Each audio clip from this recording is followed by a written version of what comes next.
அப்பாவோட அப்பா வந்து கொஞ்சம் ஒரு இந்த தியான நிலையில் ரொம்ப உச்சத்தில் இருந்த உச்சத்தில் சொல்லி கேள்விப்பட்டதான். கதாகலட்சம் பண்ணிட்டு இருப்பார். ஜனங்கள் பார்த்துட்டு இருக்கும்போது மேடையில் காணாமல் போயிடுவார். சத்தம் மட்டும் வந்துட்டுருக்கோம். அப்படியெல்லாம் நடந்திருக்குன்னு அப்பா சொல்லுவாங்க. தெரியாதுப்பா, எங்களுக்கு எப்படின்னே தெரியாதுப்பா. திடீர்னு அப்படி சத்தம் மட்டும் கதாகலட்சம் போயிட்டுருக்கோம். அவர் இருக்க மாட்டார். வேறு எங்கேயே இருந்தோ பேசுகிற மாதிரி இருக்கும்.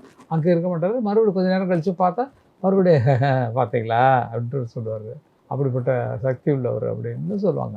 தெய்வ அருள் பெற்றவங்க எழுதுங்க. இல்லைன்னா இப்படி சாதாரணமாக நான் உண்மை சொல்கிறேன், நிஜத்தை சொல்கிறேன். தெய்வ அருள் பரிபூர்ணமாக பெற்றதுனால தான் இதெல்லாம் எங்களுக்கு வரமாக கிடைச்சிருக்கே தவிர வேறு ஒன்றும் காரணம் சொல்ல. நல்ல தாய், நல்ல தகப்பன், நல்ல அண்ணன் தம்பிகள் எல்லாம் இருக்கிறதுனால அதெல்லாம் கொடுத்து வச்சுக்கணும். எல்லாம் பல பேர் வீடுகளில் வேறு வேறு சண்டைகள் வரும்.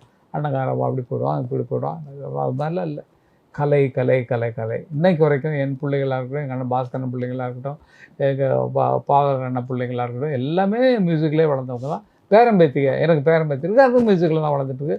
மியூசிக் தான் தொழிலாக வச்சுக்கல. நல்லா பாடுவாங்க, அருமையாக பாடுவாங்க. சுத்தமாக ஒரு பிளேவே சிங்கர் பாடுற அளவுக்கு அவ்வளோ சுத்தமாக பாடுவாங்கன்னா இந்த கலை எங்கள் வீட்டில் நிறைஞ்சிருக்குன்னு அர்த்தம்.